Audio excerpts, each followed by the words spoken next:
Hello everyone and welcome back to the channel. I hope you are doing great. आज हमारे पास बहुत अच्छी न्यूज़ है, that is Banaras Hindu University has opened its PhD applications. Before moving ahead, do subscribe to our channel, press the bell icon button and like our video so that you don't miss any update regarding PhD admissions for 25-26 intakes. तो आज की video में हम discuss करने वाले हैं क्या eligibility है, क्या रूल्स एंड रेगुलेशंस है to submit your application to the Banaras Hindu University's PhD portal.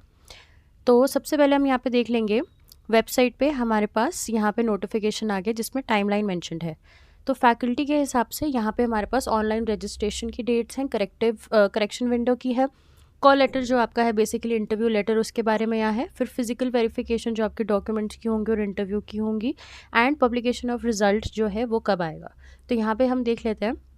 So Faculty of Agricultural Sciences, Arts, Ayurveda, Commerce, Dental Sciences, Education, Environment and Sustainable Development, Law, Management Studies, Medicine, Science, Performing Arts, Social Sciences, Sanskrit, Veterinary Sciences and Visual Arts we have. Okay.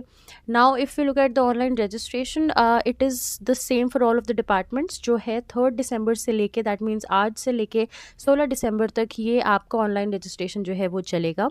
उसके बाद correction window एक दिन के लिए open रहेगी which is on 17 दिसंबर। कोशिश करना कोई मिस्टेक आपके एंड से ना रहे। Then the call letters will be issued between 20th December and 24th December. उसके बाद आपको फिजिकली जो है आना होगा for the verification of your documents and interview, जो होने वाला है between your 10th January and 16th January 2026।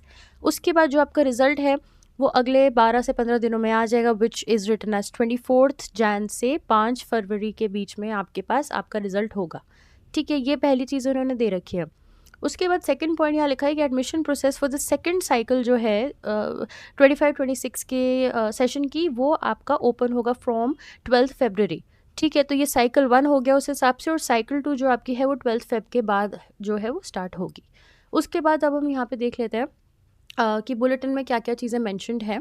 So when we look at the bulletin here, the first information that we have to see कि eligibility क्या है इसमें। ठीक है, so if you look at the first section which is section A here, सबसे पहले यहाँ पे जीआरएफ इन्होंने लिखा है उन स्टूडेंट्स के लिए जिनके पास अपना जीआरएफ है, चाहे वो यूजीसी का हो, सीएसआईआर का हो, आईसीएमआर, डीबीटी या कोई भी और नेशनल एजेंसी का रहे, तो वो यहाँ पे जीआरएफ मोड से अप्लाई कर सकते हैं।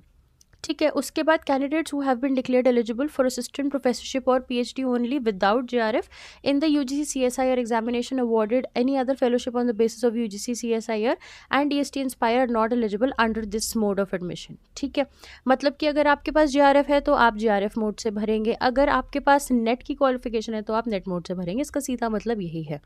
ठीक है, अब यहाँ पे इन्होंने क्या लिखा है, आप नेट से तब नेट कैटेगरी या नेट मोड से तब अप्लाई करेंगे अगर आपके पास यहाँ पे लिखा है कैटेगरी 2।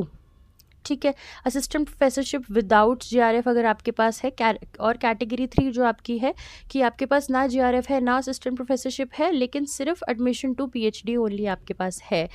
और यहाँ पे इन्होंने आपको मेंशन कर रखा है कि आपके पास नेट दिसंबर 24 साइकिल और नेट जून 25 साइकिल के ही जो है वो यहाँ पे सर्टिफिकेट्स आपके होने चाहिए। ठीक है, ये चीज़ उन्होंने आपको यहाँ मेंशन कर दी है। उसके बाद यहाँ पे अगर हम देख लेते हैं डायरेक्ट एडमिशन का क्या क्राइटेरिया है। A candidate who fulfils one of the following requirements, if any candidate comes up with nationally और इंटरनेशनली रिनोन्ड पीएचडी स्कॉलरशिप, तो वहाँ से वो इसमें डायरेक्टली जो है अप्लाई कर सकते हैं। ठीक है, उसके बाद आपको अगर कहीं पे आप वर्किंग हो और आपको यहाँ इंटरव्यू के लिए जाना होगा तो you will have to present your no objection certificate, that's what they have mentioned here. उसके बाद हम यहाँ पे देख लेते हैं एप्लीकेशन फ़ीस इनकी क्या है बेसिकली। ठीक है, so let's come to page number 16। So for all disciplines JRF and NET mode of admission अगर आपका रह रहा है, जनरल ओबीसी ईडब्ल्यूएस जो है आपकी 600 is the fee, and if you are from SC ST और PWD background then it's going to be a fee of 300 rupee. ठीक है, ये इन्होंने यहाँ मेंशन कर दिया, बताया है मोड ऑफ पेमेंट्स इनके पास अलग अलग है, वो भी आप यहाँ पे देख सकते हो। Now let's start with understanding what are the different modes, what are the different departments काफ़ी सारे हैं, मैं सारे रीड आउट नहीं करूँगी, बट मैं आपको यहाँ पे डिपार्टमेंट्स का जो समरी है बेसिकली वो दे सकती हूँ। तो जैसे अगर हम यहाँ बात करें डिपार्टमेंट ऑफ एग्रीकल्चर इकोनॉमिक्स, यहाँ पे आपको बहुत ध्यान से सब्जेक्ट बास्केट कोड देखना ज़रूरी है, क्योंकि बहुत सारे डिपार्टमेंट्स ऐसे हैं जिनका सिमिलर नेम होगा, तो हो सकता है आपका कोड जब आप फिल कर रहे हो तो ऊपर नीचे हो जाए। So you have to be very sure of whatever you are filling online, you have to remember that will be counted in your interview.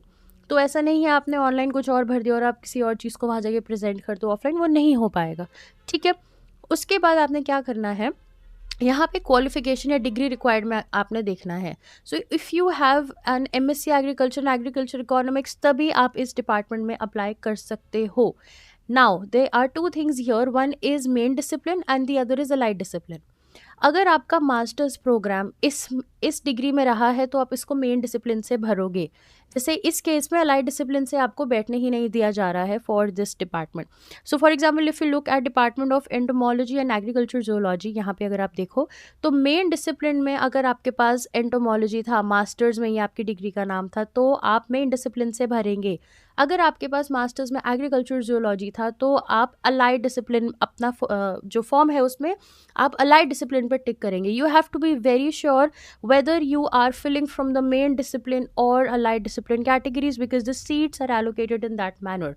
So please be sure कि आपका मास्टर्स अगर क्लिनिकल उसमें है, clinical area है, if it's clinical psychology और degree पे MSc या MA clinical psychology है एग्जाम्पल, तो आप उसको उसी जो है मेन डिसिप्लिन या अलाइड डिसिप्लिन के हिसाब से भरें।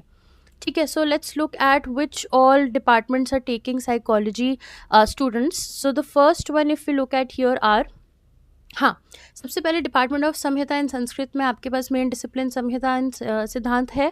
अलाइड डिसिप्लिन में आपके पास अगर masters degree in Sanskrit, philosophy, sociology और साइकोलॉजी रहा है तो आप अलाइड डिसिप्लिन पर टिक करेंगे यहाँ पे अपना फॉर्म भरते हुए। Now let's look at the next department. We have department of Prasuti Tantra. यहाँ पे अगर आपके पास मास्टर्स रहा है in psychology, you can fill through the allied discipline category.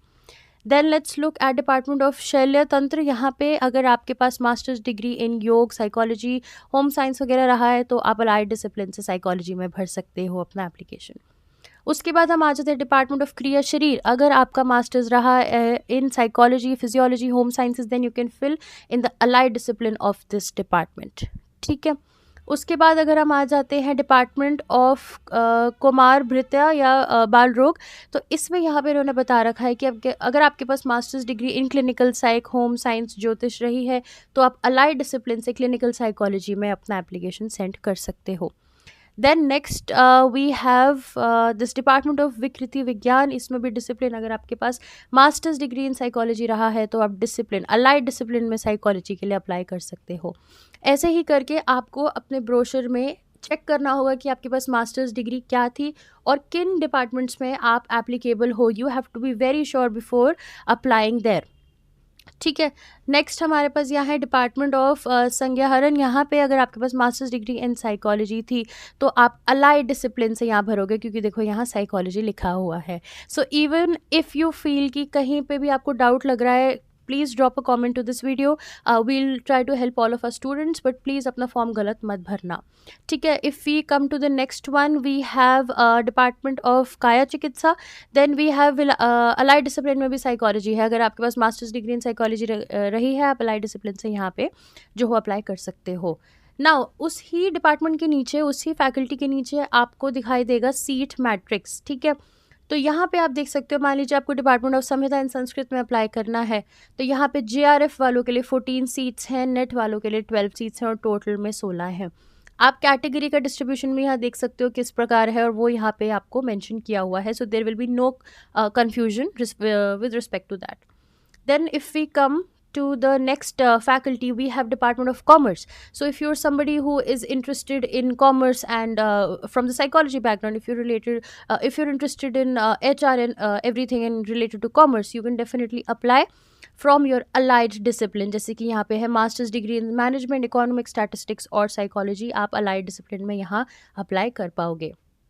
ठीक है, यहाँ पे डिपार्टमेंट ऑफ कॉमर्स के यहाँ पे एक आपको येलो में दिखाई देगा। सो दिस मीन्स बेसिकली कि आपका इस कैंपस में, डीएवी कैंपस में कितनी सीट्स है, तो यहाँ दिखा रहे हैं डीएवी कैंपस में 5 है।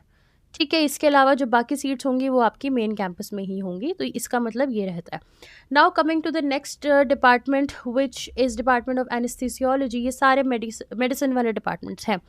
इसमें अगर आपके पास एम ए या एमएससी इन साइकोलॉजी रहा है, आप अलाइड डिसिप्लिन से साइकोलॉजी में यहाँ फिल कर सकते हो अपनी एप्लीकेशन। ठीक है। Then coming to the next department which is department of gastroenterology, इसमें भी अगर आपके पास एमएससी रहा है इन साइकोलॉजी और masters degree in psychology, M A MSc कुछ भी हो सकता है, आप अलाइड डिसिप्लिन से साइकोलॉजी में यहाँ अपनी एप्लीकेशन भेज सकते हो।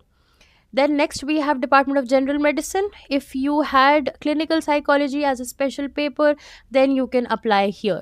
ठीक है, इसमें भी आप अलाइड डिसिप्लिन से ही अपनी एप्लीकेशन सबमिट करोगे। Next we have department of neurology. Allied discipline में आप अप्लाई कर सकते हो साइकोलॉजी अगर आपके पास एमएससी इन साइकोलॉजी रहा था अपने मास्टर्स में। ठीक है। देन डिपार्टमेंट ऑफ फिजियोलॉजी में भी अगर आपके पास यहाँ मास्टर्स में रहा था, जैसे लिखा है masters degree in psychology, you can apply through the allied discipline.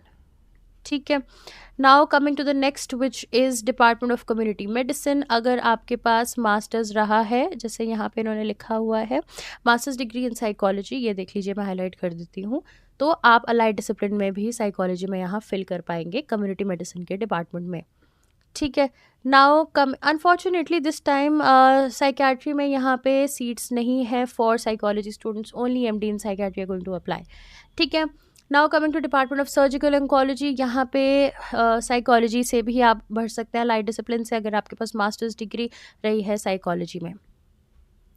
Then coming to the next department which is department of geriatric medicine, यहाँ पे भी आप साइकोलॉजी से अप्लाई कर सकते हैं, अलाइड डिसिप्लिन में अगर आपके पास एमएससी रहा है या मास्टर्स रहा है, एमए जो होता है साइकोलॉजी में।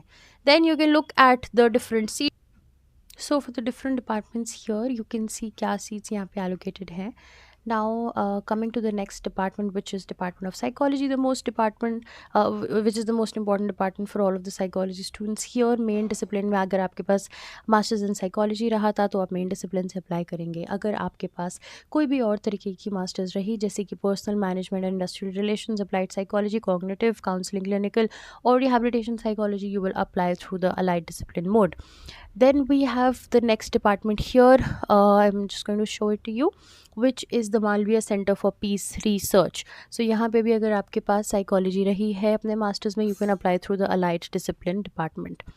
Then you can look at the number of seats here. If you look at Department of Psychology, you have 22 seats in total this time, where यहाँ पे 10 जो है वो JRF के लिए reserved हैं, 12 are for the net people, जिसमें 22 total बन रहा है।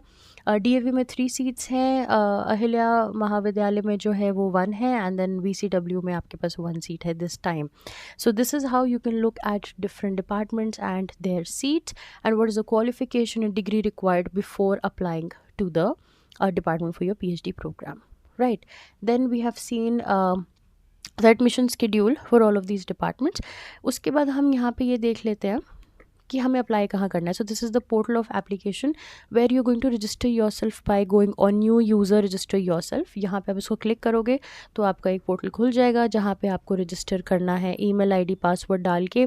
उसके बाद एक OTP आएगा आपको, वहाँ पे आप अपना BA MA के मार्कशीट्स डालेंगे, अपने 10th 12th के मार्कशीट्स डालेंगे, गेट नेट JRF जो भी आपका नेशनल एग्जामिनेशन क्वालिफाइड है उसकी सारी इन्फॉर्मेशन जाएगी, and then you will be able to submit your application to the portal. So this is how the entire PhD application is looking like. Thank you for watching and we'll see you the next time. Bye.